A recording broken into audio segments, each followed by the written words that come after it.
Hi, I'm JP, And I am Daniel. founders of EVERYPLACE, and our goal is to walk you through a safe investment process in Colombia. Here we will be providing tips, relevant info, data, opportunities, and more.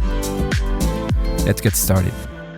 Hello everyone and welcome back to a new video with EVERYPLACE. Today we're going to talk about the buying process here in Colombia. It's very important for every international investor to know that they have the same rights and obligations as Colombians when buying property. There's two main things that you may need to have as an international investor. Number one, passport or ID. Number two, brokerage account. The reason for opening a brokerage account is because here in Colombia, financial entities or banks won't give access to credit or loans to international investors. Later on another video, we'll explain more about this brokerage account, but the main function is to channel the funds from abroad and legalize them here in Colombia. The two main companies that are well known for this brokerage service are Alianza Valores and Acciones y Valores. Next step, find a good legal team.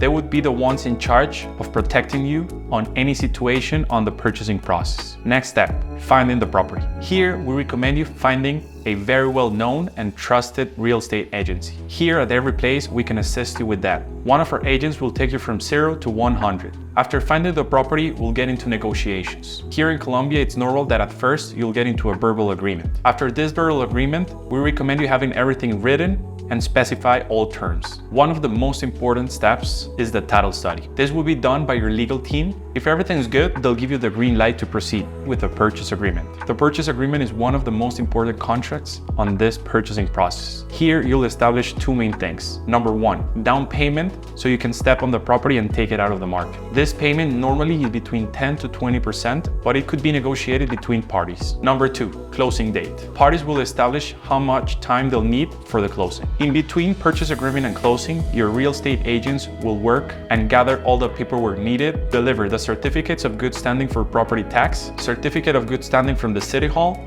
and the certificate of good standing from the HOA. It's important to know that all of this paperwork and closing will be done at the notary that the buyer will choose. When the day of the closing arrives, both parties would be there to comply with what was written on the purchase agreement. Buyer will come with the rest of the money and seller with the keys. Deal will be signed. After the signature, buyer will deliver the money to the seller and the seller will deliver the keys. That same day, when the 100% of the money agreed is delivered, officially the property is given to the buyer. There's a couple of things to have in mind at the closing date, which are the closing costs. Here you'll need to have in account lawyer fees, notary fees, and something very important are the reimbursement fees to the seller. These fees include property tax and HOA. Later on, we'll have more videos explaining some of the details that we'd mentioned before. If you have any questions, you can write us a comment or contact us on the information below. One of our agents will assist you. That's it for today on the purchasing process here in Colombia. Please remember to give us a thumbs up and subscribe.